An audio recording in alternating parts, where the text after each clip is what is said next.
Welcome back, everybody. Lovely to see you all. So today, if you've had a look at sector, we're going to be making our way through vectors for about 8 weeks. It is a big, fat unit. So it is chapter 5 and 6 of the textbook. And I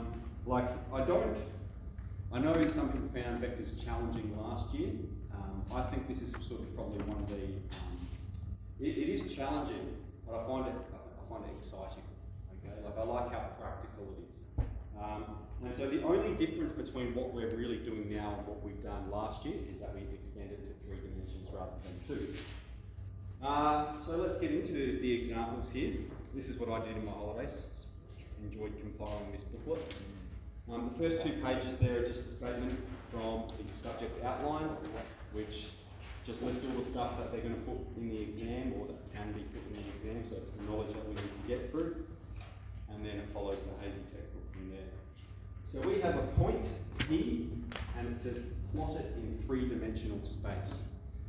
So if we're going to draw the axes, like here we have the y-axis, here we have the x-axis, and then we just approximate as best as we can. We've got the z-axis coming out and going into the board. So we do it like that. Okay, show x, y, and then that coming out in this direction. And our point here has an x coordinate of -2. Alright, so this is, it's very difficult to represent a 3-dimensional point on a 2-dimensional plane, but we're going to do our best. So we're going across 2 units this way. So we've got -2 on the x.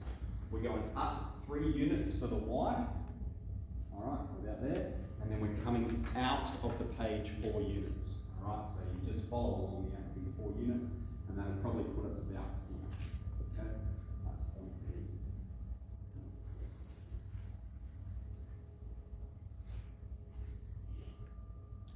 Alright.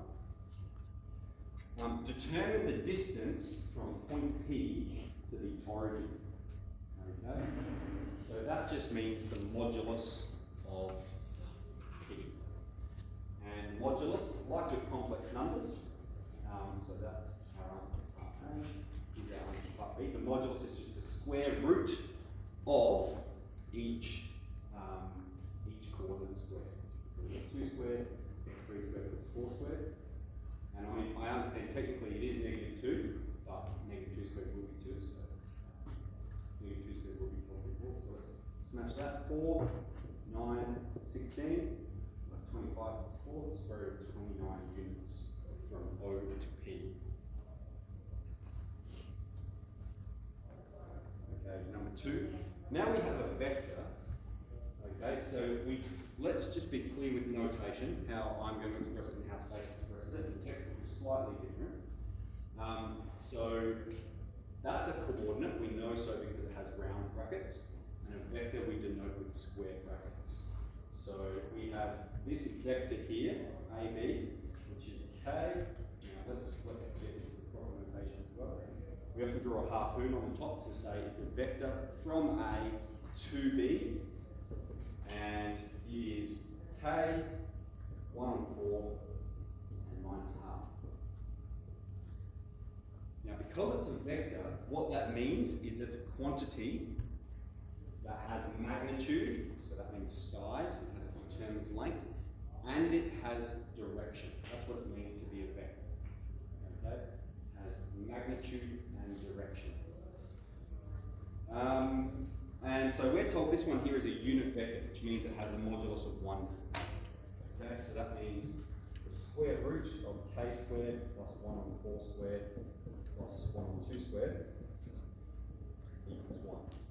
And so we're just going to solve for k. Alright, it's a unit vector, so it has a modulus of 1. So we'll have k squared plus 1 on 16 plus 1 on 4.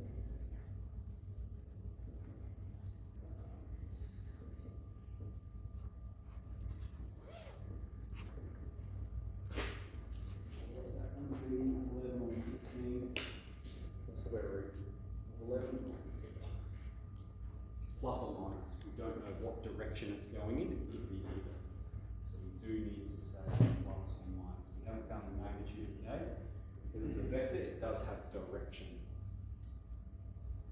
All right. Any questions? questions about that one? Cheese, yeah. Yeah, the first three here are going to be, we're doing 3 exercises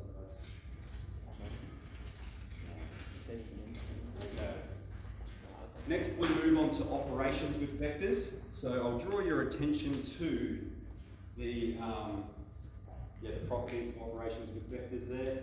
So you can have a look at them, but we're going to display all of them. They're very intuitive. We're going to display them all in our examples here.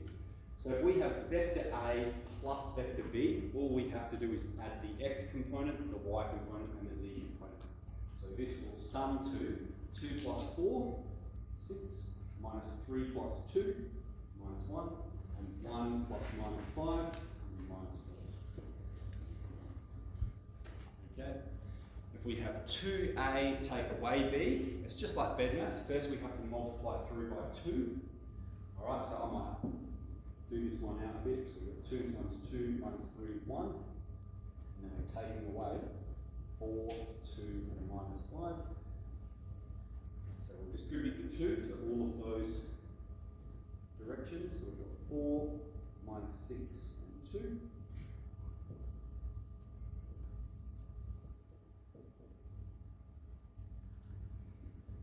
And then it's just the x take the x, the y take the y. So 4 take 4 will give us 0. Minus 6 take 2 will be minus 8. And 2 take away minus 5 is 2 plus 5, which is positive 7.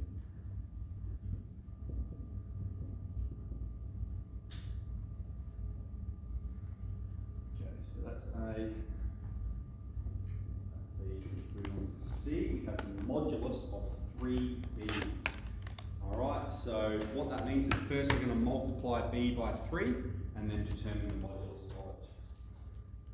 So it's modulus of 3 times the vector 4, 2 minus 5. So 12, 6 minus 15. Modulus of that please. So what's that? 144, 36, 225. No, they're not squared. They've already been squared. They've already been squared. Plus as well. And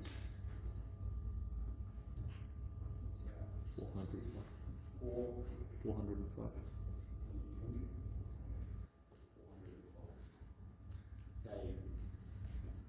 D, we have the modulus of A times B. So I might just do this in 2 parts here, so I can just utilise this space here. So the modulus of A is going to be the square root of 2 squared plus 3 squared plus 1 squared. So what's that? 4, 9, 1. It's 13, square root of 14. And then we have the square root of 14 times by the vector B.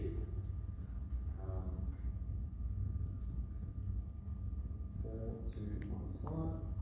It becomes 4 root 14, 2 root 14, minus 5 root 14. Alright, so that's D. Okay, I'll clear a space so we can get on to C. We've just got one example of C.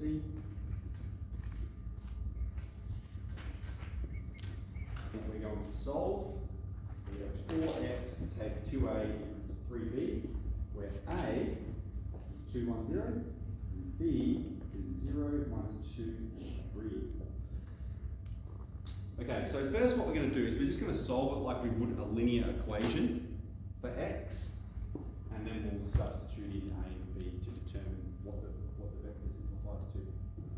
Okay, so if I'm solving for x, I'm going to write 4x equals 3b plus 2a, and then I'm going to divide both sides by 4 to get x is 3 on 4b plus half a. I'll now substitute in a and b.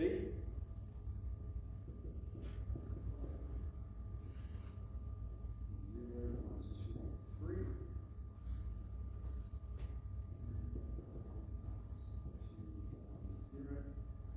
Process a bit.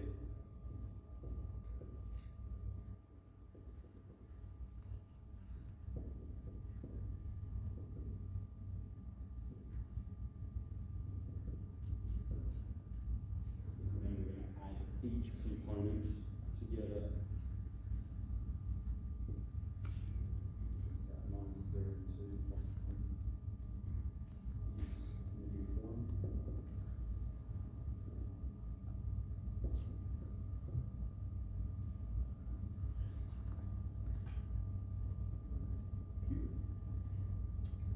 So that's 5C vector algebra. Excellent, so that's my plan today, just sort of make our way through those exercises. So you've got your checklist listed on the front there. There's not too many questions, just a bit of a cheese of an introduction into vectors.